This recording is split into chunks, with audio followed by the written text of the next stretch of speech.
Hello students, welcome to my channel Anuradha maths Gurukul. आज मैं आप लोगों के साथ एक्सरसाइज 1.1 का क्वेश्चन नंबर 10 डिस्कस करूंगी। तो देखते हैं कि क्वेश्चन नंबर 10 क्या है। क्वेश्चन नंबर 10 में बोल रहा है which of the following statements are true. इसमें से बताना है कि कौन कौन सा स्टेटमेंट ट्रू है। तो सबसे पहला स्टेटमेंट क्या है, the product of a positive and a negative integer is negative. तो ये स्टेटमेंट ट्रू है कि फॉल्स है। तो मैंने आपको पहले भी बताया है कि अगर दो अनलाइक साइंस का इंटीजर है उसका प्रोडक्ट करते हैं तो जो फाइनल साइन होगा इंटीजर पे, जो प्रोडक्ट का जो साइन होगा वो नेगेटिव होगा। तो अगर कोई पॉजिटिव इंटीजर है, ठीक है, उसको हम मल्टीप्लाई करेंगे नेगेटिव इंटीजर से, तो फाइनली जो होगा वो एक जगह पॉजिटिव है एक नेगेटिव है, तो जो साइन है वो सेम नहीं है, अनलाइक है। तो जो फाइनल साइन आ जाएगा वो हो जाएगा नेगेटिव। तो ये हो जाएगा नेगेटिव इंटीजर, ठीक है। तो ये जो स्टेटमेंट हो गया ये तो ट्रू हो गया। ये पॉजिटिव और नेगेटिव इंटीजर का प्रोडक्ट एक नेगेटिव इंटीजर होगा, ठीक है। सेकेंड देख लेते हैं, the product of 3 negative integers is a negative integers. तो इससे पहले भी हम लोगों ने देखा है कि जब नेगेटिव इंटीजर्स है वो ऑड नंबर में है, मतलब ऑड नेगेटिव इंटीजर्स का प्रोडक्ट करना है, तो फाइनल जो रिज़ल्ट होता है वो नेगेटिव है। जैसे कि यहाँ पे नेगेटिव है, नेगेटिव है, नेगेटिव है और नेगेटिव है, 3 नेगेटिव इंटीजर्स है। तो यहाँ पे 3 नेगेटिव इंटीजर्स है तो फाइनली ये ऑड है, तो इसका जो फाइनल जो प्रोडक्ट का जो साइन होगा वो नेगेटिव ही होगा। अब यहाँ पे हम करके भी देख सकते हैं।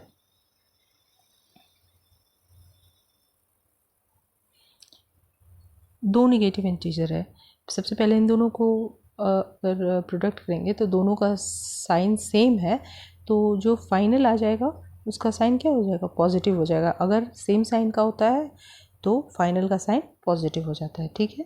अब इस पॉजिटिव को, ये जो नेगेटिव है, इससे हम फिर से मल्टीप्लाई करेंगे, तो अब यहाँ पे अनलाइक आ गया, तो अब इससे जो फाइनल साइन आएगा वो क्या हो जाएगा, नेगेटिव हो जाएगा। तो ये तो सिर्फ 3 इंटीजर्स था तो हम लोगों ने करके देख लिया, लेकिन अगर मान लो कि 21 इंटीजर्स है तो ऐसा करने में काफ़ी टाइम लगेगा।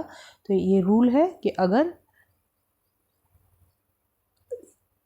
ऑड है नंबर नेगेटिव इंटीजर्स का तो जो फाइनल साइन होगा वो नेगेटिव होगा, और अगर इवन है तो जो फाइनल साइन होगा वो पॉजिटिव होगा। प्रोडक्ट ऑफ नेगेटिव इंटीजर्स अगर ऑड है तो वो नेगेटिव होगा फाइनल साइन, और अगर इवन है तो पॉजिटिव होगा। तो ये जो स्टेटमेंट है कि the product of 3 integers is a negative integer, तो यहाँ पे 3 है यानी ऑड है तो फाइनल साइन नेगेटिव हो जाएगा, तो ये तो ट्रू हो गया। अब हम देखते हैं थर्ड स्टेटमेंट। अब यहाँ पे बोल रहा है of the 2 integers if one is negative then their product must be positive. तो ये स्टेटमेंट तो मुझे फॉल्स लग रहा है। जैसे कि अगर बोल रहा है कि 2 इंटीजर है, ठीक है, तो इसका मतलब 2 इंटीजर का प्रोडक्ट का फाइनल जो प्रोडक्ट आएगा उसका साइन क्या होगा। तो बोल रहा है कि अगर उसमें से एक नेगेटिव होगा तो उन दोनों का प्रोडक्ट का साइन मस्ट बी पॉजिटिव, यानी कि पॉजिटिव ही होगा। तो ये सही है। तो देख लेते हैं। तो एक को तो हम फिक्स कर लिए नेगेटिव होगा, दूसरा को अगर हम नेगेटिव करते हैं तब तो ये सही हो जाएगा। क्यों? क्योंकि अगर लाइक साइंस है तो फाइनल जो हो जाएगा हमारा पॉजिटिव हो जाएगा। तो इस केस के लिए तो ये सही है। लेकिन अगर एक माइनस है और एक प्लस है, मतलब दूसरा जो इंटीजर है वो पॉजिटिव इंटीजर है, देन क्या होगा। तो अब यहाँ पे अनलाइक साइंस हो गया तो फाइनल तो माइनस हो जाएगा, तो ये स्टेटमेंट तो फॉल्स हो गया, क्योंकि ये बोल रहा है कि अगर एक इंटीजर नेगेटिव साइन का होगा तो उसका प्रोडक्ट जो है 2 इंटीजर का मस्ट बी पॉजिटिव। तो नहीं, अगर एक नेगेटिव इंटीजर एक इंटीजर नेगेटिव है और अगर दूसरा भी नेगेटिव होगा तो ही पॉजिटिव होगा। अगर दूसरा पॉजिटिव हो जाएगा देन साइन नेगेटिव हो जाएगा, तो ये फॉल्स हो गया, ठीक है। अब क्वेश्चन नंबर 4 देखते हैं। अब नेक्स्ट क्वेश्चन है क्वेश्चन नंबर 4। ये देखते हैं कि ये ट्रू है या नहीं। For all non negative for all non zero integers a and b, मतलब कि a और b जो है वो ज़ीरो नहीं होगा, नॉन ज़ीरो इंटीजर्स है। a into b is always greater than either a और b। a इंटू बी जो है a और b से ऑलवेज ग्रेटर होगा। तो नॉन ज़ीरो इंटीजर्स का क्या मतलब है, a मान लो 2 हो गया, b -3 हो गया, तो ये दोनों तो नॉन ज़ीरो इंटीजर्स है। तो अब इनका प्रोडक्ट करेंगे a इंटू बी, तो क्या आ जाएगा 2 इंटू -3 यानी कि -6। तो अब हम यहाँ पे देख रहे हैं कि -6 जो है वो क्या ग्रेटर देन a है, नहीं है। तो ये जो स्टेटमेंट है ये फॉल्स हो जाएगा, क्योंकि हम देख रहे हैं कि -6 जो है वो स्मॉल है 2 से। तो बोल रहा है कि अगर a और b नॉन ज़ीरो इंटीजर्स है तो a इंटू बी जो है ऑलवेज ग्रेटर देन a और ग्रेटर देन b होगा, तो ये नहीं होगा ट्रू, ये फॉल्स हो जाएगा।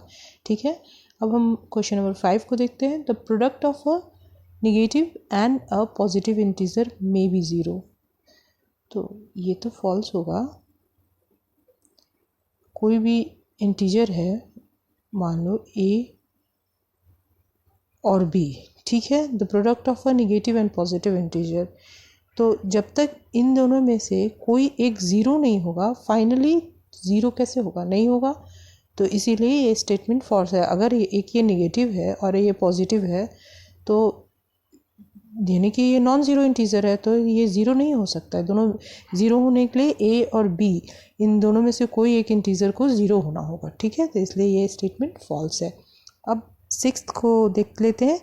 There does not exist an integer b such that for a greater than 1 a into b is equal to b into a is equal to b, यानी a greater than 1।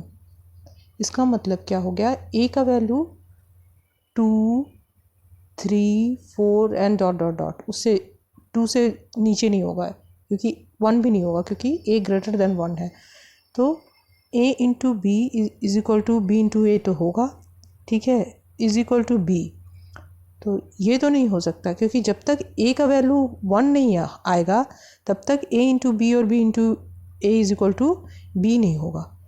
तो ये जो statement है ये true हो जाएगा कि there does not exist an integer b such that for a greater than 1 a into B is equal to b into a is equal to b, क्योंकि इस चीज़ को होने के लिए a का वैल्यू जो है वो 1 तो होना होगा। ठीक है, एक से ज़्यादा होगा तो कैसे होगा b के बराबर।